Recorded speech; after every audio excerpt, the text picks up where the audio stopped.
ಆತ್ಮೀಯ H16 news ಅರ್ಥಾತ್ ಸೀತಾರಾಮಗೆ ಸ್ವಾಗತ. ನಾನು ನಿಮ್ಮವ MI ಅಥವಾ ಮಲ್ಲಪ್ಪ ಜೋದಾರ್. ಆತ್ಮೀಯರೇ, ರೈತರ ದಿನಾಚರಣೆ ಆಚರಣೆ ಜೋರ್ದಾರ್ ಎಲ್ಲ ನಡೀತಾ ಇದೆ. ರೈತರನ್ನು ಗೌರವಿಸ್ಬೇಕಾಗಿದ್ದು ನಮ್ಮ ಧರ್ಮ ಕರ್ಮ, ಅದರಲ್ಲಿ ಎರಡು ಮಾತಿಲ್ಲ. ಅದೇ ಕಾರಣಕ್ಕೆ ಅವ್ರನ್ನ ಪುಷಿ ಹೊಡಿಗೂ ಅವಶ್ಯಕತೆ ಇಲ್ಲ. ರೈತ ದಿನಾಚರಣೆ ನಮ್ಮ ನೆನೆಯೋದು, ನಂತರ ದಿನದಲ್ಲಿ ಅವರು ಶೋಷಣೆ ಮಾಡೋದು ತಪ್ಪಬೇಕಾಗಿದೆ. ದೊಡ್ಡ ಫಂಕ್ಷನ್ ಮಾಡೋದು, ಒಂದಿಷ್ಟು ಸಂಘಟನೆಗಳು ಕುಡ್ಕೊಳ್ಳೋದು, ಮಾತಾಡೋದು, ರೈತದ್ದೇ ಎಲ್ಲಪ್ಪ ಅಂತ ಹೇಳೋದು.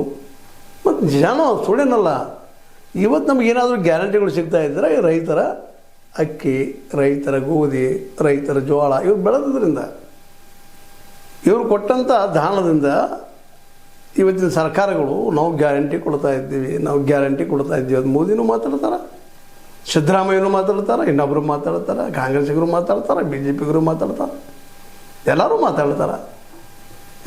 ರೈತನಿಂದ ಎಲ್ಲ ನಾವು ಕೊಟ್ಟೆವಪ್ಪ ನಿಮ್ಮ ಕಾಳ, ನಿಮಗೂ ಎಲ್ಲಿ ಕೊಡ್ತೀವಿ, ನೀವು ಬೆಳೆದ್ರಿ ಹೊಲದಲ್ಲೇ, ನಿಮ್ಮ ಜನ ನಾವು ನಮ್ಮ ಸೇವಕರಂತ ಆಯ್ಕೆ ಮಾಡ್ಕೊಂಡಿದ್ದೀವಿ, ಸೇವೆ ಮಾಡ್ತಾಯಿದ್ದಾರೆ.